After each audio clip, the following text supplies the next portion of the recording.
It began with a smell. That faint mix of cologne and clean cotton that lingered in the hallway long after he'd left. She never noticed it before. Why would she? He had always just been her sister's friend. Reliable, quiet, helpful. The kind of man who fixed broken curtain rods without being asked, who brought home-baked banana bread from his mother's house, who called their parents sir and ma even though he was well into his 20s. But that summer everything shifted. She was 17, and the world had just started making room for her. Her body felt different. Her thoughts were new. Restless, romantic, electric. She caught herself checking the mirror more often, changing outfits 3 times before dinner, wondering if he'd notice. That was the first sign. He came over often, helping her sister prep for a job interview or sometimes just watching football in the living room. She wasn't even into football, but suddenly she'd be there too, pretending to understand, laughing a little too loudly at jokes, offering drinks no one asked for. She didn't need to force herself into the room. She simply glided in like a breeze through the curtains, uninvited but not unwelcome. One afternoon something unforgettable happened. He had come straight from work, shirt sleeves rolled up, tired eyes, briefcase in hand. She had just come back from a friend's birthday, dressed in a fitted sundress she wouldn't normally wear at home. She knew he'd be there. She timed it. He stood in the doorway, about to greet her with a casual nod. But for the first time he paused. Just a split second. His eyes held hers just a little too long. No smile. Just stillness. Then he looked away. That moment burned into her memory with the intensity of 1,000 love letters. It meant nothing, she knew, but it felt like everything. From that day, she began reading into every gesture. The way he said her name. The way he avoided sitting too close. The way he always said goodbye without looking directly at her. She mistook discomfort for desire, distance for tension. He was trying not to be inappropriate, and she was interpreting restraint as affection. The lines were never crossed, but they were blurred, by her longing, not by his intent. She started writing about him in her journal. Pages upon pages filled with imagined futures, secret weddings, late-night confessions. His hand finding hers in the dark. It wasn't fiction, not to her. It was a premonition, a promise she thought the universe was whispering. There was one night she could never forget. Her sister had friends over, including him. The house was full of music, laughter, the clinking of glasses. She wore a red blouse. Nothing extraordinary, but she had spent an hour picking it out.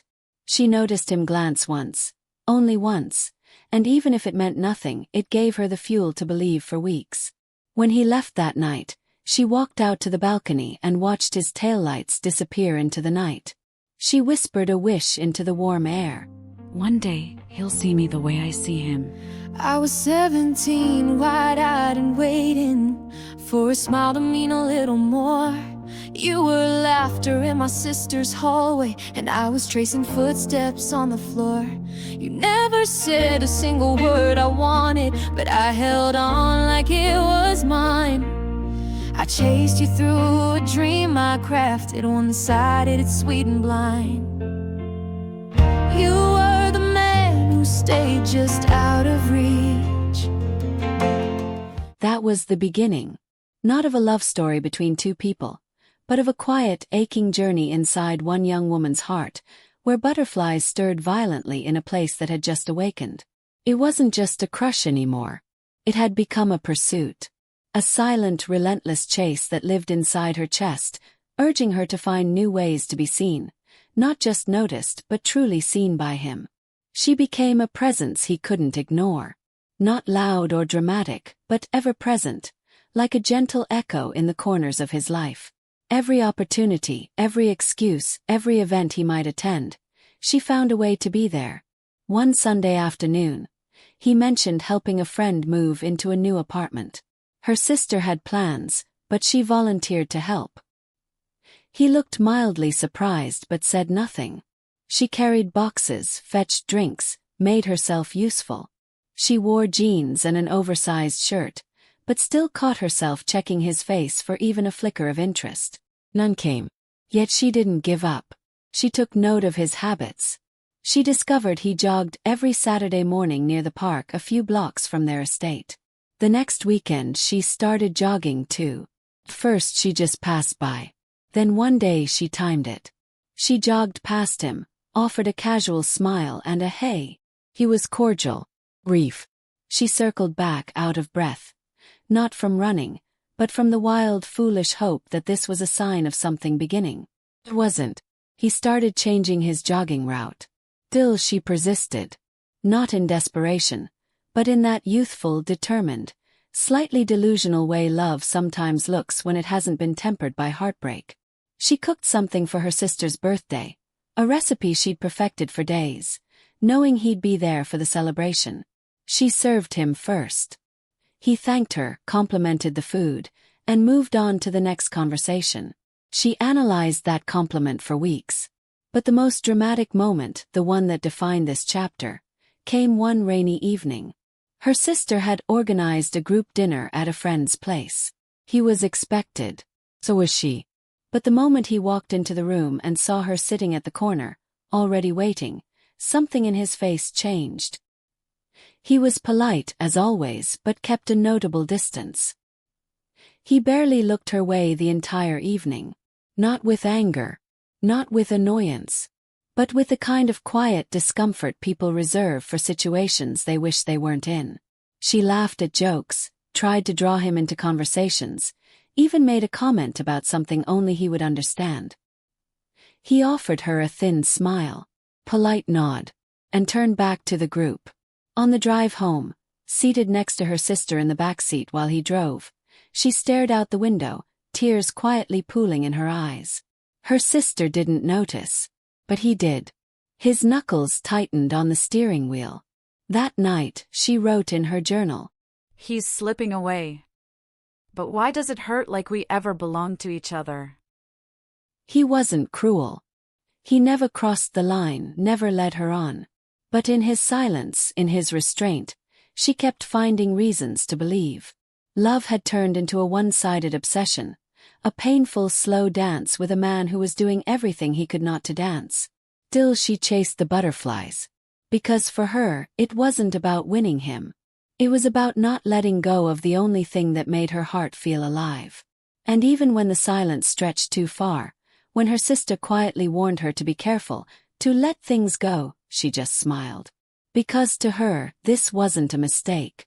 It was love. The years moved forward, even if her heart didn't. He moved to another city for work, a quiet relocation, announced over a casual lunch at her parents' house where he remained a familiar guest. Her sister broke the news to her later that evening. He got a job offer in Port Harcourt. He's leaving next month. She nodded, pretending it didn't matter. But that night, she sobbed into her pillow with the kind of grief only silent, one-sided love knows. She told herself the distance would fade her feelings. But instead they sharpened. She followed him online, liking his posts, responding to stories, always the first to comment with something witty or thoughtful. Sometimes he replied with a thumbs up, a smile emoji, or a brief thanks. Other times he said nothing at all. When he returned to town briefly, almost a year later, for a friend's wedding, her heart stirred violently. She showed up at the wedding with careful perfection. Hair done, makeup subtle but deliberate, dress flattering but not loud.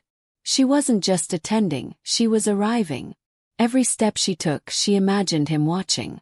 When they finally saw each other, across the reception hall, with lights glinting off champagne glasses, he smiled.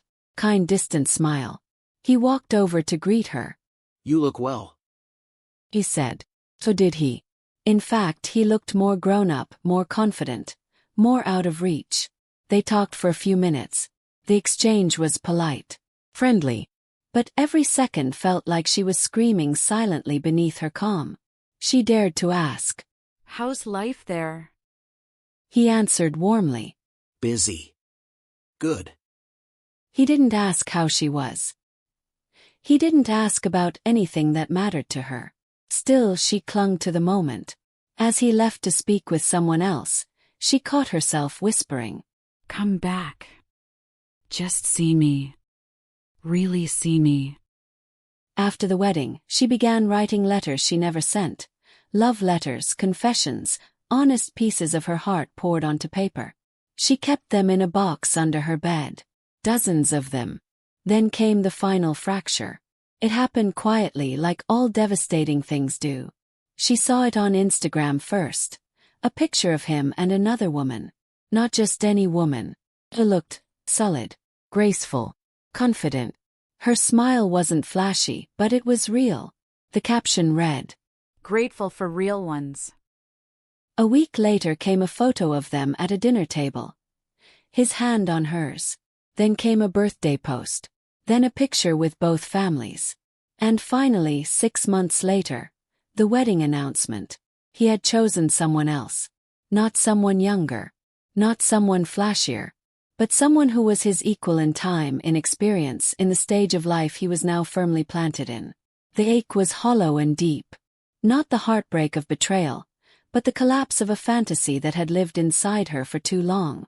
She felt foolish, embarrassed, angry at herself. She had wasted years in love with a man who had never made her a promise. You found a love that made you whole, while I learned how to let it go. Now I stand beneath clear skies and wave off the butterflies. And we met again years down the line. Your ring caught the light, but not my eye. I smiled a minute and walked away. No, wait, no words left to say. Oh, the butterflies, they taught me feeling, even when the love was never true. Never led her on, never asked her to wait. But still, she had waited. There was no dramatic confrontation. No final declaration. Just a quiet unraveling. She stopped writing the letters. Stopped watching his updates. She didn't block him, but she muted him. Out of self-preservation. One evening, sitting by her window with her journal on her lap, she wrote, It wasn't him I lost. It was the version of me that believed I could make someone love me by just being there long enough. And with that line, she closed the journal. She didn't cry that night. She just sat still, and for the first time in years, let the butterflies rest. The announcement of his wedding spread fast. Mutual friends reposted the engagement photos. 2 people in a sunlit garden, their fingers interlocked, smiling like they shared a private joke. She had to see it multiple times before it sank in. It wasn't just a relationship anymore. It was a life. Future. Forever. The bride was beautiful but not intimidating. No flashy curves, no loud personality. Just someone who seemed settled. Like she belonged in the same rhythm of life he now danced to. They looked matched. Balanced. She thought she would scream. Or cry. Or break something. Instead, she just sat there in her room, holding her phone in both hands like it was something sacred and cruel. Her chest was tight, not with rage, but with that slow, aching realization. It was never going to be me. It was never even close. Days passed and the world moved on. But for her, everything was tinted by the shadow of what might have been. Even grocery shopping felt strange. Passing by items she remembered he once liked, or hearing songs that reminded her of quiet evenings she had spent writing him invisible love letters. Her sister noticed the shift. You okay? I'm fine. That was the lie she told everyone. But the truth was far less graceful. One afternoon, she saw a photo of him with his new wife at a family function. She zoomed in, not to judge, not to compare, but to see. To understand what made her the one. Was it her smile? Her presence? Her timing? Or maybe most painfully her age? In the weeks that followed, grief became something ritualistic. She took long showers where she'd cry silently into her hands. She'd dress up for no reason and take solo walks to distract herself. She started deleting old notes, old pictures, but stopped halfway each time. Felt like erasing pieces of herself. Then came the wedding. She wasn't invited, it would have been inappropriate, but her sister went. She returned with stories, photos, casual mentions. It was beautiful. You should have seen their vows. So sincere. She smiled through it all, offering the right responses. But later that night, she opened her wardrobe and ran her fingers across a red dress she had once worn when he complimented her. She sat on the floor, holding it, shaking with a sob that felt like surrender. But pain is also a kind of cleansing. Days turned to weeks. Slowly a shift began. Not dramatic, not cinematic, but real. She stopped checking his updates. She began unfollowing certain friends, not out of bitterness but to create space. She took up a photography class. She traveled alone once. She met new people, laughed more easily, thought about him less. And one day, unexpectedly, she saw a picture of him and his wife with a newborn baby boy. He looked happy, tired, fulfilled. This time she didn't cry. She stared at the photo for a few moments, then locked her phone and went to make tea. Later she journaled. He was never mine. But I loved him like he was. And maybe that's what matters. That I was capable of loving deeply, even if it was never returned. The fantasy had crumbled. But what remained was real, her growth, her heartbreak, her becoming. Time, with all its silence and insistence, had done what heartbreak never could. It softened her. She didn't wake up one morning magically over him. There was no great epiphany, no moment where the sky broke open and gave her a sign. Healing came in fragments, through ordinary days and the gentle practice of learning how to live without waiting for someone else to notice her. Months had passed since she saw that photo of him holding his newborn son. She had felt a small pang then, not of longing but of finality. The kind that quietly presses against your chest, whispering, "This story is truly over." She had grown older, wiser, calmer. The girl who used to write letters in secret now wrote poems for herself. The butterflies had stopped dancing in her stomach, not because love was gone, but because it had changed. She no longer wanted love that made her ache. She wanted peace. And peace, she learned, often came in solitude. Then one day it happened. They ran into each other. It was at a bookstore cafe. Unplanned, unscripted, and startlingly simple. She was browsing through a shelf on creative writing when she heard her name. She turned, and there he was. Older. Still warm, still composed. But now with the look of a man who had built a life and was no longer chasing moments. He wore a ring. She noticed it immediately. His eyes lit up, not with a glimmer of love, but with a familiar recognition of someone who once belonged to a chapter of your life, even if you didn't know it then. They exchanged pleasantries, brief smiles, dates. My wife and I just had our second. He said. "That's lovely. Congratulations." Her voice didn't shake. He asked about her. She told him about her creative projects, her travels, a new job she was excited about. She saw something flicker in his expression. Not regret, not desire, but a quiet respect. Like he could see, perhaps for the first time, the woman she had become. They spoke for less than 10 minutes. As he left, he said, "It was really good to see you." She nodded. "You too." And then he was gone again.